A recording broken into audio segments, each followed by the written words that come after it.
Hi guys, welcome back to the Forgetful Scholar. Let's chat about books. So this week it's 2 books. Hey, look at me. Okay, so the first book, Doubloons, Death at the Deep Dive, Secrets and Scrabbles, Book 7 by Lanyon.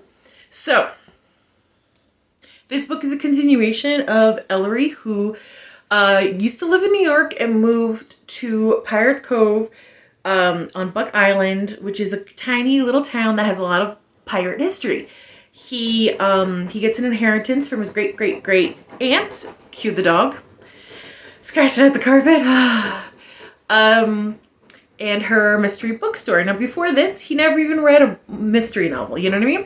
So he takes over the store, takes over the house, tries to fix it up, turns into an amateur sleuth because things keep happening around him. People keep dying. In the first couple books, he was accused of murder. He proved himself innocent, right? So that's basically where we are. And the chief of police, Jack and Ellery are in a relationship in this book. It was a tough road for them, I'm not gonna lie. There's a lot of ups and downs, mostly caused by Jack, but that's fine. So this book opens up, Ellery finds gold doubloons in his office in the back closet. Now, the book before this, Ellery and Jack, when they were diving, found someone in an old scuba diving outfit, and it was thought that, and his name was Vernon Shady, and it was thought that, like, he died, but he found the treasure, so the treasure was somewhere, right? And the other book makes a point of showing you how the doubloons could have gotten into the bookstore. Crow's Nest, that's what the bookstore is called. So that was a good continuation, right? So Ellery, who has this reputation of being like a sleuth and everything, gets sort of politely kidnapped to, I forget her name, Vera Shady, whatever. Vernon's sister. Vernon is the dead guy they found in the last book who died in the 60s.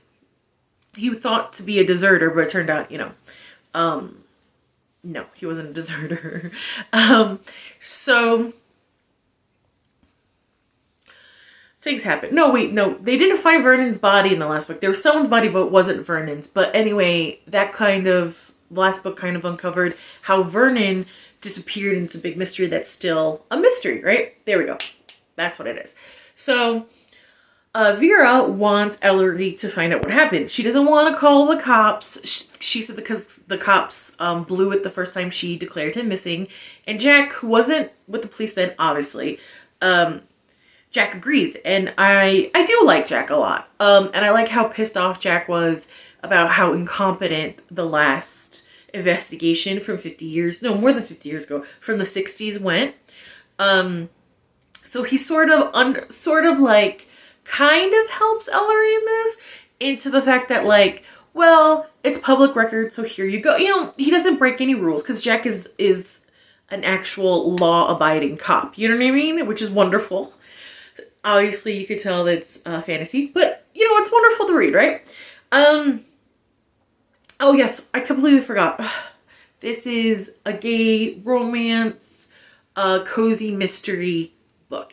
And in this book, it's sort of Halloween in the setting of this book. So I was like, I wish I read this during Halloween, but oh well. So he gets sort of hired by Vera to find out what happened to her brother. And the thing is, Vera suspects Ellery's great aunt Andorra. So that's why he's kind of can't let this go. Because he's like, no way my aunt would have done this, So that's why he can't let it go. So he's going to investigate, right? And I don't know if this is actually like a way to title this book, but it's like realistic horror a thing? Because, like, I don't really read horror books. I have shared on this channel, like, horror and literature scares the bejesus out of me. I'm a big baby about that. I can watch horror movies, scary, TVs. It's fine. Doesn't bother me. Most of the time I fall asleep because I'm bored. But something about horror in a book gets me. I don't know what it is. But this seems very like realistic in a way. So he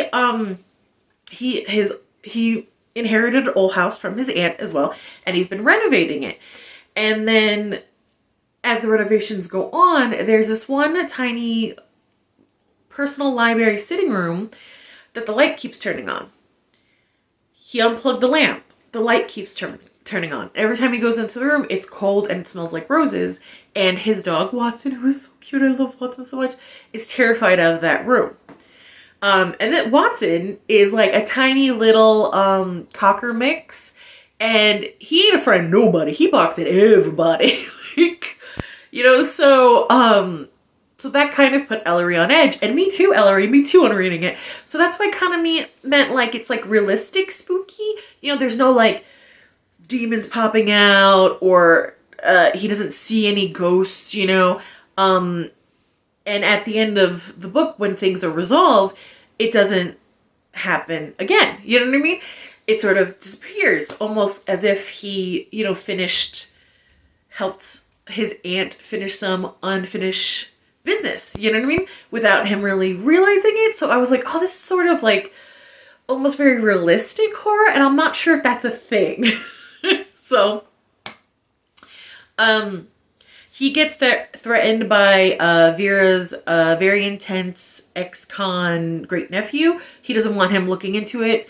And Ellery's like, okay. And he's like, wait, what? I love that confrontation. There was a lot of humor in this book, which I really, really enjoyed. So he's looking into the murder the cold case that happened in the 60s. And the nephew that threatened him gets killed. So there's a modern murder. He's not really looking into the modern murder. Because Jack's like, I got this. It's a murder of passion. There's so much evidence. So Ellery's like, cool, I can focus on the other one, right? And I don't want to give too much away. I will say I want to give this book 5 stars because I enjoy this series, as you guys know. But a lot of the books in the series, I think 3 of them, kind of let me down in that the confrontation happened off page, which I hate. And sometimes the clues of who done it doesn't really add up to any clues in the book looking back on it, right? But the characterizations, phenomenal. The dialogue, amazing. The conflict, realistic, you know? So like, for example, like I said, before, Jack kind of made all, in the romantic sense, Jack kind of made all the problems between him and Ellery himself. He's got issues. His wife and unborn baby died tragically before he moved to Buck Island. So he's got issues, which is fair. Jack doesn't really communicate, right? And Ellery has his own issues. And we're in Ellery's POV through all the books, right? So we know Ellery's issues, right? He has self-esteem issues, even though he's like drop dead gorgeous, apparently. You know, past boyfriends that put him down emotionally, abused him emotionally, cheated on him, manipulated him. So he's got issues. So Ellery tends to think the worst when Jack is uncommunicative, you know? And like you're reading it, you understand. You understand where both of them are coming from, right?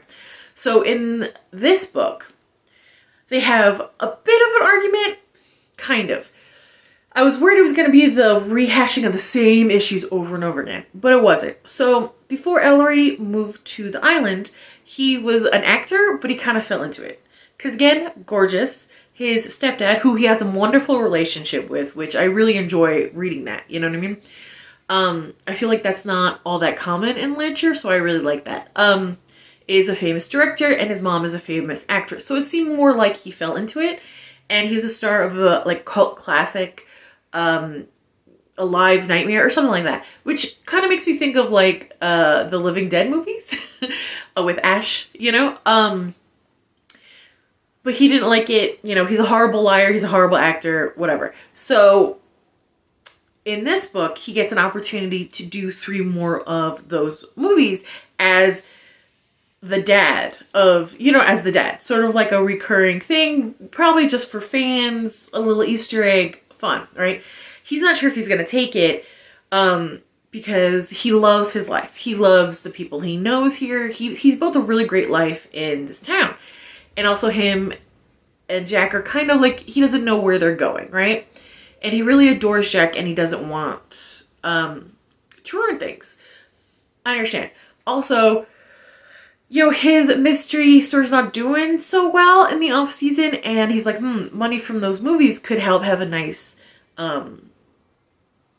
savings to fall back on if things get rough with the store, so I can keep the store open, things like that, you know? So I liked his thought process because it was realistic, and it was logical, right?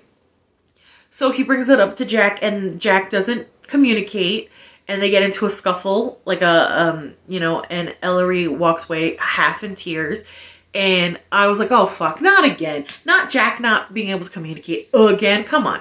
But I was so happy that, nope, Jack fixes right away. He communicates, and now they have an understanding, right? And they're stronger than ever. And I will say, on the romantic side of the storyline, in the end, it is the cutest romance scene I think I have read in the last year, in 2023. Like, it's my favorite. It was so cute. I had to read it twice. It was so cute, you know? So I love that. I love that we get the confrontation on page, and the confrontation was so good. So, like, the thing, I'm not going to say details, but the thing of it was, when you're reading it, the suspense grew, right?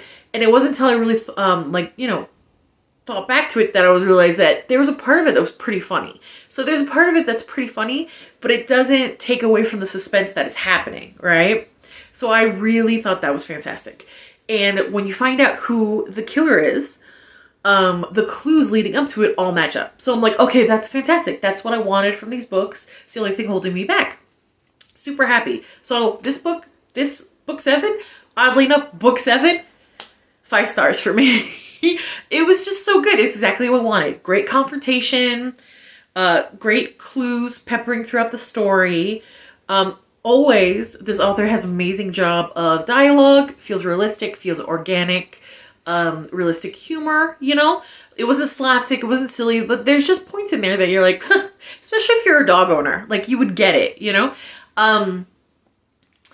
And the characters, even the third tier characters, are so well rounded and thought out that it really doesn't feel like they're just there for the story. It almost feels like they're having this whole life, and you, as the reader, peek in every once in a while. And I think that's fantastic. So the series overall, I would say like a 4, just because there are some books in there that I wish were a little more consistent with how great this one was, you know? But I still enjoyed myself. I still loved seeing the characters of this town and what's happening to them. I love Ellery so very much. So that's fantastic. Right now, I hope there's more books because I want to find out what happens. Does Ellery own the gold doubloons? Because that could help his financial issues. Is he going to go to the movie set? Is there going to be a murder at a movie set he's going to oddly get involved in? Like, I want to know more, you know? So for right now, the whole series, like a 4.3. I really enjoy it. Some of the books in the middle, you might get frustrated like I did, because the confrontation isn't on the page. That's annoying. But this one, was so good. And the humor in it, wonderful. And also the realistic spooky vibes, fantastic. So there we go. Now the second book I read was His Human Runaway, Monsters Love Curvy Girls, Book 11 by Michele Mills. So this is a series, sorry about that. This is a series I've been reading for a while now. Michele Mills.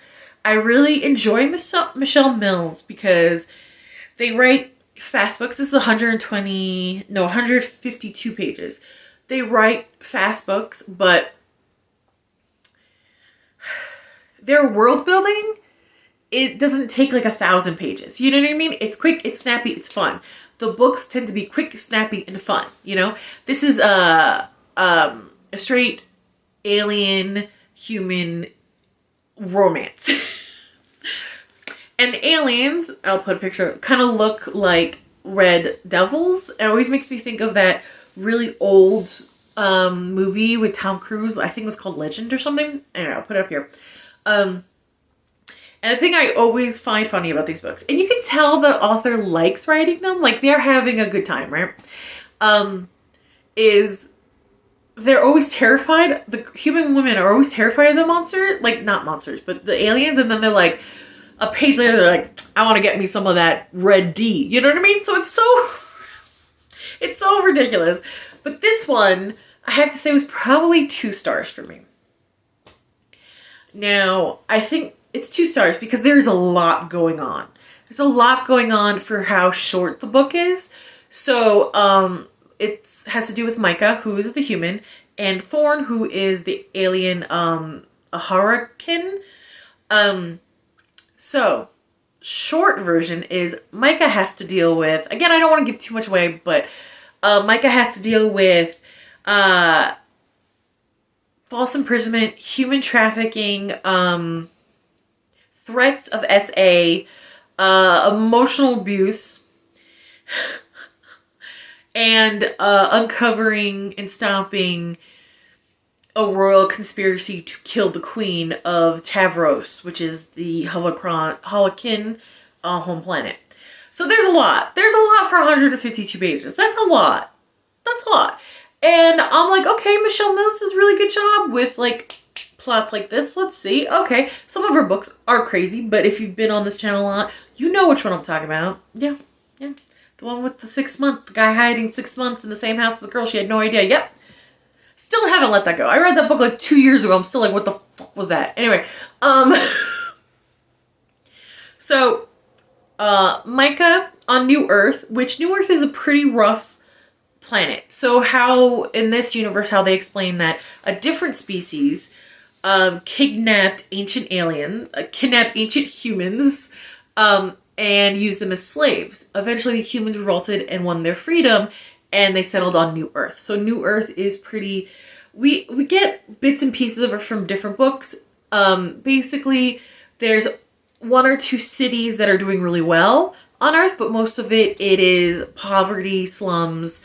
And this is the first time we get any hint that there's agriculture on New Earth, because Micah, she comes from a big ranching family.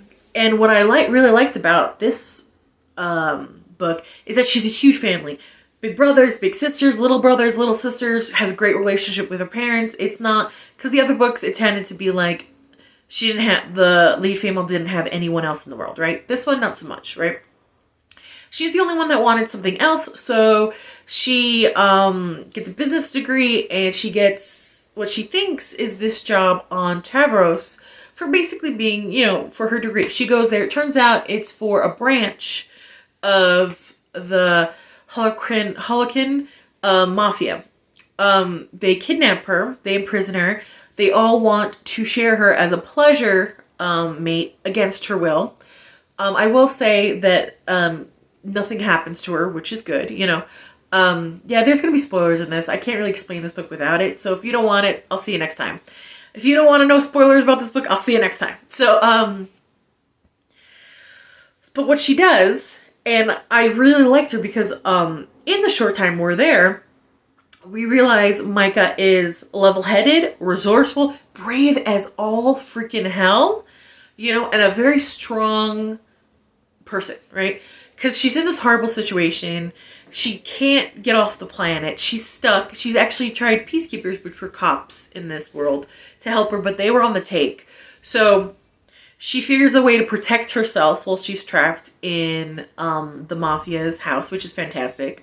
And when she uncovers this branch of the mafia's plot to kill the queen, she records it, makes a hard copy, hides the hard copy on her person, and gets the F out of there. Because she was already planning to leave, but this, puts up the timeline. And she survived in this terrifying wilderness, which even the Holokin are wary to go into, by herself for like 2 weeks or 2 days, something, for a long time. And it's incredible. She's incredible, right? And then Thorn finds her. He owns a ranch. He takes her to his ranch to hide her out and help her. The thing that annoyed me the most about this book, and I didn't even realize this was a pet peeve of mine, was that I literally wrote this down. The less you know, the better, the safer you are. Which is fucking bullshit. I hate that. I hate that. She doesn't tell him anything. of her problem because she wants to keep him safe because it keeps him safe. Does it? He's already involved. He took you in. How is he supposed to protect you, him, his workers, his livelihood if he doesn't know what the danger is? You know what I mean? Intel is the key to survival here, bitch. Like, I was so mad. And it was such a weird thought for her. It was such a weird excuse for her because up until this point, and granted, this happened the first 20 pages, everything that Micah did points to a very mature, very strong, very self-sufficient, brave, logical person, right? And this kind of thinking makes me think of a very naive person.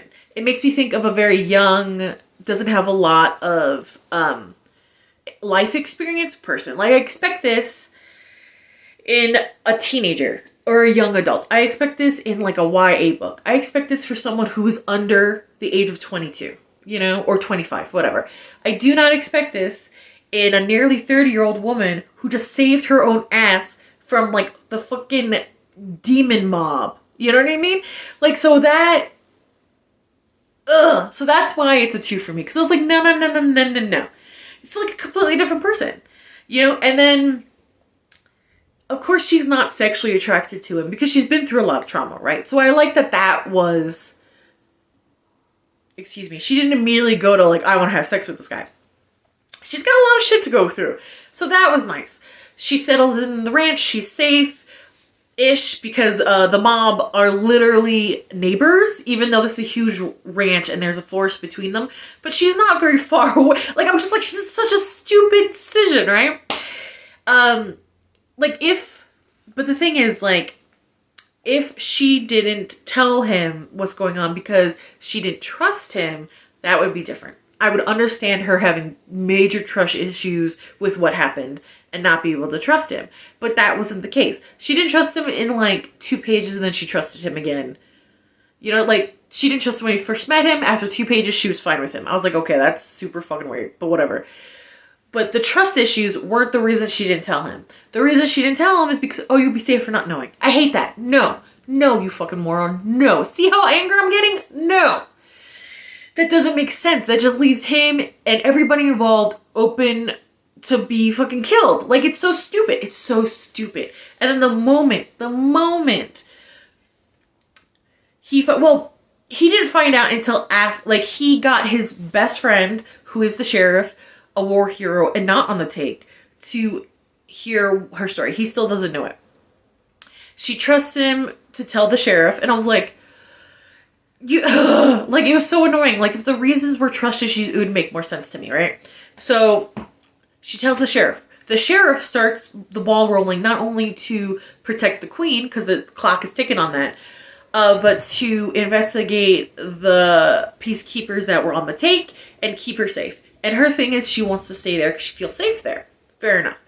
And then eventually she tells Thorn. The moment she tells Thorn, he helps to put everything to rights because, and granted she didn't know this, but communication is key, people.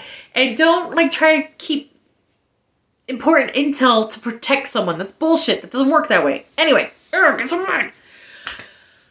Thorn went to college with the mob's heir. Like, he's gonna take over. Who apparently is not a bad guy. Weird. I don't know. I didn't read that book. It's in a different series. It's like a stepbrother romance, which gives me the ick. So I skipped it. I didn't read it. But he knows, you know, and then the moment he tells the mob prince what his idiot cousin and psychotic aunt were doing, he's like, I'll take care of it. And he does. He hunts them down with the cops. He helps the cops hunt them down. He helps the cops save the queen. And all she had to do was tell Thorn, and it would have been a big deal. And I get it. She didn't know that Thorn had these connections. Fine. But it's just the excuse for not telling it drove me up the fucking wall. Because that wasn't her character. And again, I know it was only 20 pages and we got like who this character was. But that's what Michele Mills is really good at. And I think that's what really drove me nuts. Because Michele Mills is a better writer than for this to happen. You know what I mean? I was like really disappointed with the less you know, the safer you'll be bullshit. Because there was so much there to work with. Could have worked with the trust issues. That would have made so much more sense to me. Because she's logical, she's brave, she's she's resourceful, but she went through fucking trauma. So like this guy shows up, yeah, I'm not gonna tell him shit. Because maybe he's on the take. That I would have believed. You know what I mean? And then it could have been like a cute, them growing and learning and her like learning who he is and, you know, realizing he's an honorable man and that won't happen. So for me, I really think this book could have done with more pages because it just was too short for every fucking thing that was happening. And that freaking, it should have been trust issues. It would have been so good if it was trust issues. Okay, I'm done. I don't want to, but it's time for me to get back to the real world. Like, comment, and subscribe, and I'll see you later. Bye.